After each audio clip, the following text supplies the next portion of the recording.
네, 강프로입니다. 포스코 DX 보겠습니다. 자, 포스코 DX가 다중바닥을 만들면서 슬쩍 고개를 들고 있습니다. 목표치는 어디냐? 5만 원입니다. 자, 5만 원 이후에는 약간 시간이 필요합니다. 자, 그럼 지금부터 몇 프로 정도 올라가야 돼요? 20% 정도의 추가 상승이 나올 수 있다. 물론 하락폭이 크기 때문에 이런 상황에서 발생할 수 있는 이평선의 기울기가 꺾인 부분, 그러면서 5만 원에 대한 부분, 즉 62평에 대한 부분이 계속해서 낮아지는 그런 상황이 벌어질 겁니다. 근데 이게 나쁜 게 아니에요. 나쁜 게 아니라 기본적으로 올라가는 상황을 만들기 위해서는 뭐가 돼야 됩니까? 정배열 구간을 만들어야 됩니다. 근데 정배열을 만들려면 기본적으로 어느 정도까지 지나왔을 때 가파르게 꺾일 수 있는지를 보면, 보세요. 60일의 기준치를 봤을 때 가파르게 꺾였었던 요 정도, 한 달 정도가 지나면 60일 고가가 가파르게 낮아지면서 뭐가 돼요? 저가 위주로 올라가는 그런 상황이 만들어집니다. 그러면 뭐가 돼요? 정배열로 바뀝니다. 자, 근데 제가 차트의 기준에서 이야기를 드리잖아요. 왜 그러냐? 주식시장은 가격이 먼저 반영하기 때문에 그렇습니다. 무엇이든 실적보다 가격이 빠릅니다. 실적은 분기에 한 번 나옵니다. 그런데 가격은 매일 변동을 하죠. 그렇기 때문에 가격이 올라가는 속도를 실적이 증가하는 속도가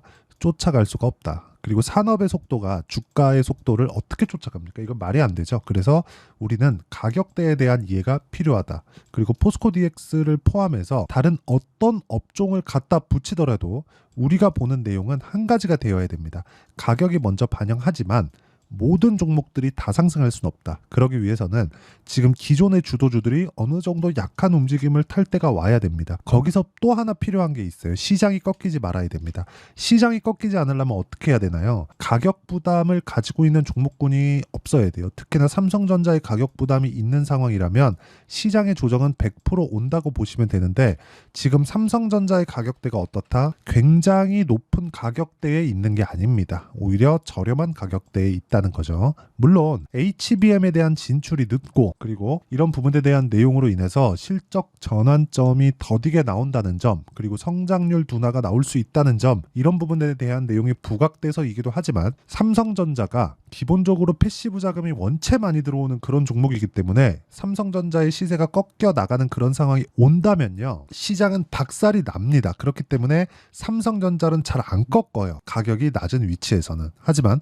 높은 가격대에서는 꺾습니다. 왜? 환율이나 뭐 그런 부분에 대한 그 마진, 그쵸? 높은 마진이 있기 때문에 그래요. 이거 말고는 지금 시장에서 뭐 어떤 뭐 위험 요인이 발생하거나 그런 내용들이 없는데 삼성전자까지도 내용이 없다. 그러면 우리가 볼 땐 뭔가요? 다음 주도주를 찾아야 된다는 거고, 다음 주도주 중에 하나가 로봇, 그쵸? 그리고 뭐 스마트 팩토리 이런 쪽이다. 왜? 가격적인 메리트가 있잖아요. 포스코 DX뿐만 아니라 뭐 두산 로보틱스, 자 내용 보세요.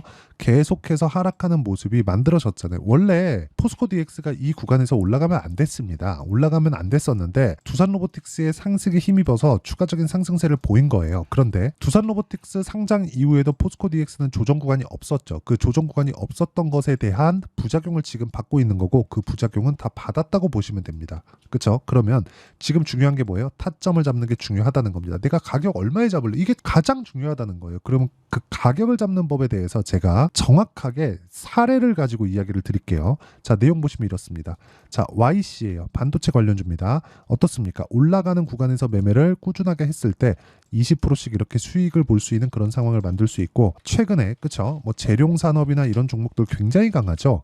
근데 이런 구간에서도 무조건 신고가 구간에서 시세가 나온다는 점, 이 부분을 반드시 기억을 하시길 바랍니다. 그러면 이런 내용을 제가 장 시작 전에 공유를 합니다. 보세요. 재룡산업 5월 3일 시장가 매수, 재룡산업 5월 7일 시장가 매수, 8시 48분 장 시작 전이죠. 이렇게 가능하다. 왜? 신고가 종목을 애초에 추려놓으니까. 그러면 내가 이 구간에서 뭘 해야 돼요? 정확하게 어떤 종목군을 매매해야 되는지를 이해를 해야 되는 겁니다. 그러면 여기서 하나를 더 보여드릴게요. HLB. 자, 내용 보세요.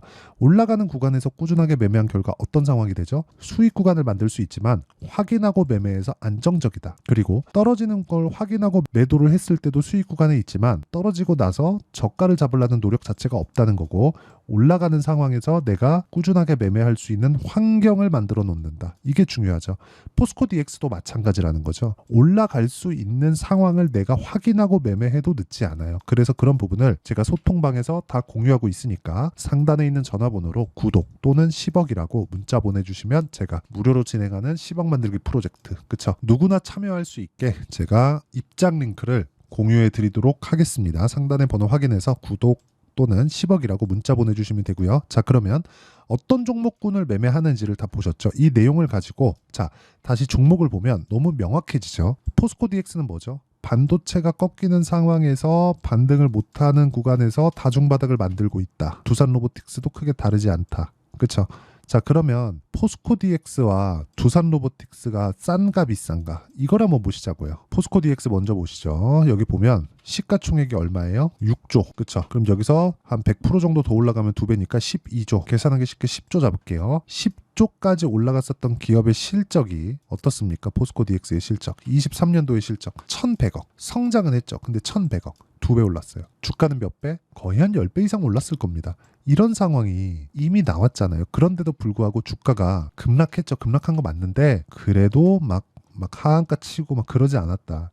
포스코 이름 달고 있어서 그런 거 아닌가요? 아닙니다. 성장성을 담보하고 있기 때문에 그렇습니다. 성장성이 담보되는 데까지, 즉 수치화되기 전까지는 주가는 계속 올라갈 수 있고 이격도가 너무 커졌을 때는 내가 웬만하면 피하자. 하지만 지금은 이격을 다 좁혀 있는 그런 상황이다. 이런 상황이 왜 벌어진다고요? 가격이 먼저 반영하니까. 주가는 100km 속도로 올라가는데 실적은 10km 속도로 따라오잖아요. 산업의 방향이 한 번에 바뀌나요? 아니죠. 하지만 수요는 계속될 수밖에 없다. 잘 한번 생각해 보세요. 스마트 팩토리에 대한 고객사는 어딜까요? 대기업입니다. 그렇죠? 생산량을 늘려야 되고 임금 인상에 대한 부담감 이런 부분이 없어야 돼요. 그러면 여기서 진행하는 기본적인 뭐 잔업무들 그렇죠? 이런 분들은 전부 다 스마트 팩토리로 몰아넣고 이런 부분에서 가장 각광을 받았었던 게 뭐예요? 양극재 공장. 그렇죠. 그리고 다음에 뭐가 들어와요? 반도체 공장. 그렇죠. 오히려 사람보다 더 나을 수도 있습니다. 그리고 무엇보다 생산 능력을 증가시킬 수 있죠. 넣어놓은 데이터만 가지고 진행을 하니까. 그리고 인건비가 상승하는 부분도 상승시킬 수 있죠. 이런 내용이 다 있어요. 근데 그것보다 뭐가 나왔어요? 주가의 상승이 먼저 나왔다. 그럼 주가의 상승 구간에서 우리가 이격이 너무 높아졌을 때는 매매가 어렵지만 지금과 같은 경우에는 철저히 타점을 보고 매매를 해야 될 필요가 있고 그 타점에 대한 부분은 다시 말씀드리지만 미래 가치를 반영하는 주식시장의 특성상 확인하고 매수해도 늦지 않습니다. 그렇죠? 그래서 이 전체적인 내용은 여기 소통방에서 진행하고 있고요. 여기는 상단에 있는 전화번호로 구독 또는 10억이라고 문자 보내주시면 제가 소통방 입장 링크를 무료로 다 공개를 해드리고요. 이렇게 타점을 잡는 원리가 있겠죠. 그 원리에 대한 부분은 여기 포스코 DX의 가격과 단기 보유 전략. 단기는 2주입니다. 2주 안에 수익 전환시킬 수 있는 부분을 내가 가격대를 잡으려면 추적 관찰을 해야 되겠죠. 그 추적 관찰하는 방법에 대해서 제가 이야기를 드리도록 하겠고 무엇보다 포스코 DX의 실시간 타점을 제가 문자로 공유를 해드리도록 할 테니까 상단에 있는 전화번호로 DX 자, DX라고 문자 보내주시면 제가 단기 보유 전략과 함께 실시간 타점을 공유해드리도록 하겠습니다. 내용 정리 한번 하겠습니다. 스마트 팩토리에 대한 수요는 기본적으로 있다. 하지만 이게 실적으로 전환되기 시작하는 그 순간부터는 냉정하게 실적 수치가 어느 정도까지 나와야 되는지에 대한 부분이 필요한 겁니다. 그리고 2차 전지랑 자꾸 엮어서 보던데 연관이 없는 건 아니지만 2차 전지랑 엮어서 볼 것 같았으면 12월 달까지 상승 구간을 못 만들었습니다. 기본적으로 로봇, 스마트 팩토리, AI 이쪽이랑 엮여 있다고 보시면 되고 23년도에 너무 많이 올랐기 때문에 지금 조정폭이 커지는 거지 그 이상 무언가에 뭐 악재가 있거나 그런 상황은 아닙니다. 스마트 팩토리는 계속해서 진행될 수밖에 없는 그런 사업군에 있고 이 구간에서 우리는 타점을 잡는 게 필요하다. 자, 그러면 이 내용을 가지고 우리가 어떻게 분류하고 어떻게 판단해서 어떻게 매매를 해야 될지를 제가 다 이해를 시켜드리도록 할 테니까 영상 끝까지 시청하시고요. 모든 분들이 성공 투자하셨으면 참 좋겠습니다. 자, 24년도가 돼도 여전히 시장은 녹록지 못합니다. 이런 상황이 벌어지는 건 어쩔 수 없습니다. 이런 상황에서도 수익이 나는 종목들의 구조는 변하지 않습니다. 즉 대시세 종목에 대한 구조는 변하지 않는다는 거고 실제 제가 소통방에서 지속적으로 이야기를 드리고 있는 내용도 대시세 종목이나 시장 주도주를 공략하는 건 철저하게 가격 분석을 하라고 이야기를 드리고 가격 분석 이후에는 이슈에 대한 파악 그리고 이슈를 파악하고 나서는 다시 내가 얼마에 매수할지 그 타점에 대한 부분을 지속적으로 언급을 하고 있습니다. 자, 근데 생각해 보세요. 1월 달에 시장이 굉장히 어려웠습니다. 어려운 상황에서의 어떤 종목들이 강했냐 보면 반도체와 그리고 바이오입니다. 자, 실제 여기 보면요. HLB에 제가 실제 매매한 내용을 띄워놓고 보여드리고 있는데 1월 22일부터 매매를 시작해서 4일 동안 31%의 수익 마감이 됐고요. 그리고 여전히 신고가 종목입니다. 자, 그리고 그 다음 어보브 반도체 이름을 보시다시피 반도체 종목이죠. 그리고 AI 반도체는 지속적으로 강세를 보이고 있습니다. 이 종목도 신고가를 먼저 달성한 이후에 제가 21%의 단기간에 21%의 큰 수익을 내고 마감이 됐습니다. 다시 재공략을 준비하고 있고 이런 부분은 소통방에서 다 공유를 해드립니다. 자, 그리고 그 다음 코세스. 자, 코세스 같은 종목도 당연히 그쵸, 신고가 종목이고요. 그리고 반도체 종목입니다. 이 종목도 영업일 기준에서 이틀 동안 대략 한 15%의 수익 마감이 됐습니다.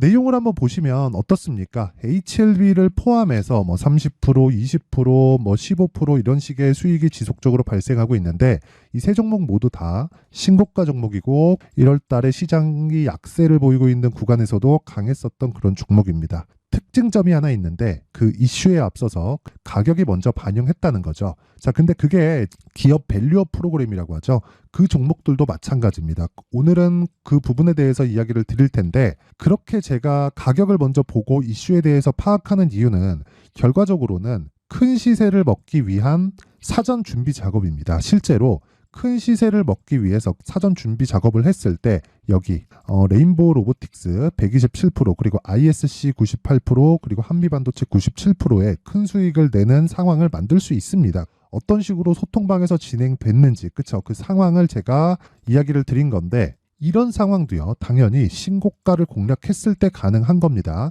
자, 그러면 이번에도 마찬가지입니다. 그쵸, 정부 주도의 코리아 디스카운트 해소 방안이 2월 달에 발표를 하고요. 그리고 2월 달에 발표된 내용을 토대로 주가가 움직이는 게 아니라 이미 움직인 내용이 있죠. 실제 이 내용은 크게 중요한 게 아니라는 겁니다.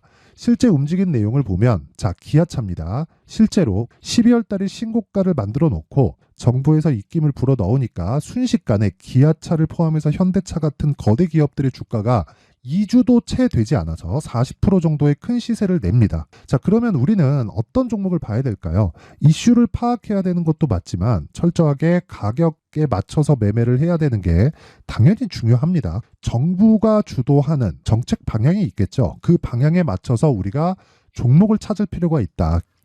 자, 그러면 답이 나왔습니다. 정부가 주도하는 방향에 맞춰서 제2의 기아차를 찾는 게 지금은 중요하다. 근데 정부 정책의 방향에 맞게 가자.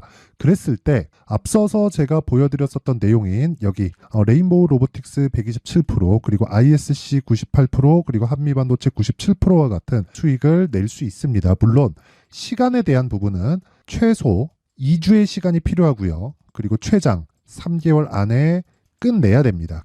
자, 기아차의 시세를 보셨던 것과 같이 2월 달에 정부 정책의 방향이 결정되고요. 바로 3월 달이면 시행입니다. 자, 그러면 우리는 거기에 맞춰서 당연히 종목을 찾아야 되고 제가 제2의 기아차를 찾아놨습니다. 제가 아까 전에 소통방에서 이야기를 드렸었던 내용 다 공개를 해드렸는데 그 내용처럼 종목만 받고 싶다 하시는 분들은요. 상단에 있는 제 전화번호로 대시세, 자, 대시세라고 문자를 보내주시면 정부 정책의 방향에 맞는 종목을 모든 분들에게 무료로 공개를 해드리도록 하겠습니다. 자, 제가 원하는 건 채널 성장이 목적입니다. 자, 그래서 구독과 좋아요 꼭 좀 부탁드리고요.